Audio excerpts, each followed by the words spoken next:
Indonesia saat ini kena yang dinamakan middle income trap country, yaitu istilah di mana kelas menengah tidak bisa naik ke kelas atas. Jadi negara Indonesia yang berada di kelas menengah ini tidak bisa naik. Sekali lagi harus digarisbawahi, tidak bisa naik di kelas atas atau tidak boleh. Negara yang terjebak di dalam middle income trap adalah negara yang GDP per kapitanya adalah antara $3.500 sampai $5.000 per kapitanya seperti Indonesia. Banyak negara yang terjebak di kelas menengah itu selama puluhan tahun. Misalnya Brazil itu lebih dari 30 tahun baru keluar dari istilah negara dengan middle class income-nya. Argentina juga sama, puluhan tahun juga baru bisa keluar. Ini yang terkadang membuat kita berpikir, seandainya saja ya kita ini adalah kepala negara Amerika atau kepala negara Cina, di mana keduanya saat ini memainkan perdagangan internasional lebih dari 30%, maaf, lebih dari 70%, maka negara pasar harus dibuat GDP-nya tidak di bawah dan tidak di atas, di trap. Mengapa? Karena kalau negara-negara pasar tadi income-nya naik, maka negara tersebut harus menjadi negara produsen, dan ini malah menjadi kompetitor negara besar. Nggak boleh.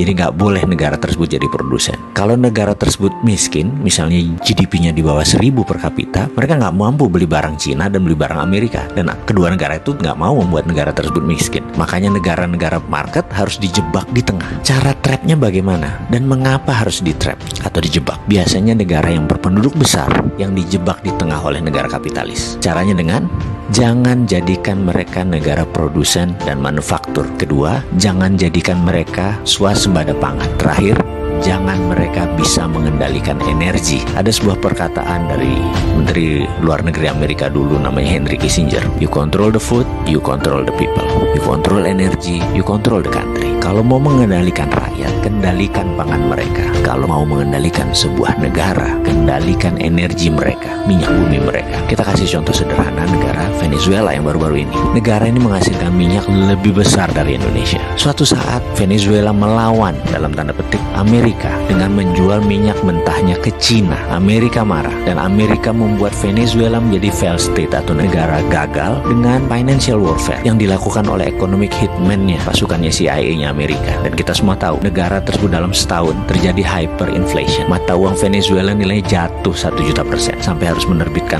cryptocurrency sebagai ganti mata uang negara mereka. Sebagai catatan, Amerika sangat memperhatikan homeland security-nya. Jadi mulai dari ujung benua Amerika Utara sampai ujung selatan Chile, Argentina harus di bawah kendali Amerika. Jadi ya hal-hal negara seperti Venezuela ini disikat pasti. Oke, kita kembali ke topik. Bagaimana supaya kita keluar dari jebakan middle income country tadi? Kalau saya boleh memberikan saran, bagaimana kalau kita pakai apa yang Taiwan pakai, apa yang Cina pakai, apa yang Singapura pakai, apa yang Jepang pakai waktu di trap dulu, yaitu dengan TINA. Pasti paham kan, wahai pengelola negara, paham TINA.